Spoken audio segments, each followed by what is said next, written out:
Praise the Lord. இயேசுவின் ரத்தம் ஜெயம். தினமும் இயேசு நிகழ்ச்சிக்கு உங்களை கர்த்தராகிய இயேசு கிறிஸ்துவின் நாமத்தில் வரவேற்கிறேன். செய்தியின் தலைப்பு: எதிரிக்கு முன்னால் உங்களுக்கு ஒரு பந்தி. ஆதார வசனம் ஏசாயா 41:13-14 வசனங்கள். உன் தேவனாயிருக்கிற கர்த்தராகிய நான் உனது வலதுகையை பிடித்து, பயப்படாதே, நான் உனக்கு துணை நிற்கிறேன் என்று சொல்லுகிறேன். யாக்கோபு எனும் பூச்சியே, இஸ்ரவேலின் சிறு கூட்டமே, பயப்படாதே, நான் உனக்கு துணை நிற்கிறேன் என்று கர்த்தரும் இஸ்ரவேலின் பரிசுத்தரமாகி உன் மீட்பர் உரைக்கிறார். மேன்மையானவர்கள் மக்களே, இன்றைய காலகட்டத்தில் ஆசிய நாடுகளில் ஆண்டவருடைய பிள்ளைகளை பூச்சியைப் போலவும் புழுக்களைப் போலவும் தான் பார்க்கிறார்கள். இப்படி நடக்கும் என்று கர்த்தரே எழுதியே வைத்துவிட்டார். ஆனால் நாம் பூச்சியோ புழுக்களாகவோ நினைத்து கொள்ளக்கூடாது. நாம் பூச்சியும் அல்ல, புழுக்களும் அல்ல. நாம் ராஜாக்கள், ராஜாதி ராஜாவின் பிள்ளைகள். வேதனைகள், கஷ்டங்கள், சவால்கள் வரத்தான் செய்கின்றன. இவற்றில் எல்லாம் நின்று விடுதலை தருகிறார். தரவே நம் கூடவே வருகிறார். துணை நிற்கிறேன் என்கிறார். வேடிக்கை பார்க்க அல்ல. சங்கீதம் 34:17-19 வசனங்களை வாசியுங்கள். சில நேரங்களில் அமைதி காப்பது போலவும் இருக்கிறாரா என்ற சந்தேகம் வருகிற அளவிற்கு மௌனமாயிருப்பது நமக்கு வேதனைதான். ஆனால் அதற்கும் காரணம் உண்டு. இந்த பாதையின் வழியாக என் பிள்ளை வரவேண்டும் என்பதற்காக, எதிராளியை முற்றிலும் அழிப்பதற்காகவே. இவைகளையெல்லாம் வேதத்துள்ள சாட்சிகள் நமக்கு கற்றுத்தருகின்றன. சவுல் தனது காலமெல்லாம் தாவீதை அழிக்க வேண்டும் என கங்கணம் கட்டி கொண்டுதான் வாழ்ந்தான். கர்த்தர் சவுலை அழிக்கவில்லை, மாறாக தாவீதை பலப்படுத்தினார். தாவீது வர வர விருத்தி அடைந்தான், சவுலோ வர வர பலவீனப்பட்டான். 2 சாமுவேல் 3:1.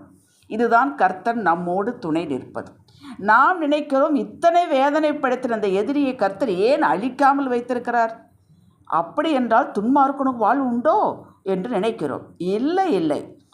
எதற்காக விட்டு வைத்திருக்கிறார் என்றால், நம்முடைய உயர்வை அவன் பார்க்க வேண்டும். நமது களிப்பை, சந்தோஷத்தை அவன் பார்க்க வேண்டும்.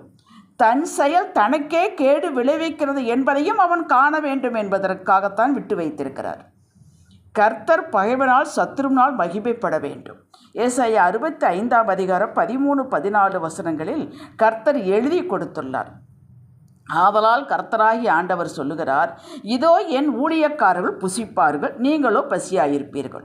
இதோ என் ஊழியக்காரர்கள் குடிப்பார்கள், நீங்களோ தாகமாயிருப்பீர்கள். இதோ என் ஊழியக்காரர் சந்தோஷப்படுவார்கள், நீங்களோ வெட்கப்படுவீர்கள். இதோ என் ஊழியக்காரர் மனம் மகிழ்ச்சியினால் கெம்பீரிப்பார்கள், நீங்களோ மன நோவினாலே அலறி ஆவியின் முறிவினாலே புலம்புவீர்கள். ஊழியக்காரன் நாம் தான். ஐயோ, நான் எந்த ஊழியும் செய்யவில்லையே, எனக்கு இது பொருந்துமா என்று சந்தேகப்படாதீர்கள். சாட்சியாய் கொடுத்த குடும்பத்தை தெய்வ பயத்தோடு நடத்தி வருகிறீர்களே, நீங்கள் தான் ஊழியக்கார். கர்த்தரை உத்தமமாய் தேடுகிறீர்களே, நீங்கள் தான் ஊழியக்கார். ஆம், நாம் புசிப்போம், குடிப்போம், சந்தோஷப்படுவோம், கெம்பீரிப்போம். ஆம், நம் தகப்பன் நம்மோடு இருக்கிறார், ஜீவனோடு இருக்கிறார், நமக்கு துணை நிற்கிறார். நீங்களோ என்று வசனங்களில் சொல்லப்படுவது குறிப்பிடப்படுபவர்கள் கர்த்தரை அறிந்தும் அவருக்கு மகிமையை செலுத்தாமல் விக்கிரகங்களை வழிபடுவதும், அதற்கு மேலாக கர்த்தருடைய பிள்ளைகளை துன்பப்படுத்துவர்கள் தான் அந்த நீங்களோ என்பது. இவர்கள் கண்கள் காண நம்மை உயர்த்தி வித்தியாசத்தை காட்டுகிறார். இதுதான் துணை நிற்கும் தேவனின் செயல். நமக்கு கெட்ட பெயர், அவப்பெயர் உண்டாக்குவது, செய்யாதை செய்தார்கள் என்று பொய்கேசு போடுவது, துன்பப்படுத்துவது, இவர்களுக்கெல்லாம் ஆண்டவர் பதில் கொடுக்கிறார். ஏசாயா 65:15. நான் தெரிந்து கொண்டவர்களுக்கு நீங்கள் உங்கள் நாமத்தை சாப வார்த்தையாக பின்வைத்து போவீர்கள். கர்த்தராய் ஆண்டவர் உன்னை கொன்று போட்டு தம்முடைய ஊழியக்காரர்களுக்கு வேற நாமத்தை தரிப்பார். அதாவது, நமக்கு வேண்டுமென்றே அவப்பெயர் உண்டாக்கினால் அதை வேடிக்கை பார்க்கிறவர் அல்ல நம் தகப்பன். சூழ்நிலைகளை தோலுரித்து காட்டி உண்மையை வெட்ட வெளிச்சமாக்கி நம்மேல் விழுந்த அந்த அவப்பெயரை நீக்கி அதற்கு பதிலாக இவள் நீதிமான், குற்றம் செய்யாதவர்கள் என்று யாவருடைய கண்களுக்கு முன்பாக உயர்த்தி காட்டுவார். அல்லேலூயா. ஆம், துணை நிற்கிற கர்த்தர் உங்கள் கொம்பை காண்டாமிருகத்தின் கொம்பை போல உயர்த்துவார். சங்கீதம் 92:10. இது சீக்கிரத்தில் நடக்கும். குற்றப்படுத்தினவர்கள் வெட்கப்படுத்தவன் வெட்கப்பட்டு போவான்.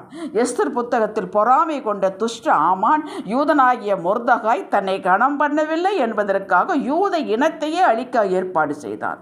மொர்தகாயை தூக்கில் போட இவனே தூக்கு மர மேடை அமைத்தான். துணை நிற்கிற கர்த்தர் என்ன செய்தார்? அப்படியே காரியத்தை மாறுதலையாக முடித்தார். அவன் செய்த தூக்க மரத்திலேயே அவனை தூக்கிலிட்டார்கள். ஆமானை கொண்டே மொர்தகாய் கனம் பண்ணப்பட்டான். யார் உங்களை அலட்சியப்படுத்தினார்களோ, அவமானப்படுத்தினார்களோ, இந்த இடத்தை விட்டு போகட்டும் என்று வேலை செய்தார்களோ, அவர்கள் அந்த இடத்தில் இல்லாமல் ஓடிப்போவார்கள். துரத்துவார் இல்லாமல் ஓடிப்போவார்கள். நீங்களோ பச்சையான ஒலிவ மர கன்றுகளைப் போல் அதே இடத்திலிருந்து வளருவீர்கள், வீடு கட்டுவீர்கள், பிசினஸ் செய்வீர்கள், பரம்பரையாக நிலைத்து நிற்பீர்கள். நின்று கர்த்தர் உங்களுக்கு செய்ய ரட்சிப்பை பாருங்கள். அப்பொழுது சொல்வீர்கள், இம்மட்டும் துணையாய் நின்றவர் இனிமேலும் நடத்துவார் என்று. ஜெபிக்கலாம். தகப்பனே, சத்ருவின் எல்லா பயத்துக்கு நீங்களாக்கி தைரியப்படுத்தி நிலை நிறுத்தினவரே, உமக்கு கோடா கொடி ஸ்தோத்திரம். கர்த்தர் நமக்கு எக்காலத்திலும் துணை நிற்கிறார் என்பதை சாட்சியாய் வாழ்ந்து காட்டுவோம்.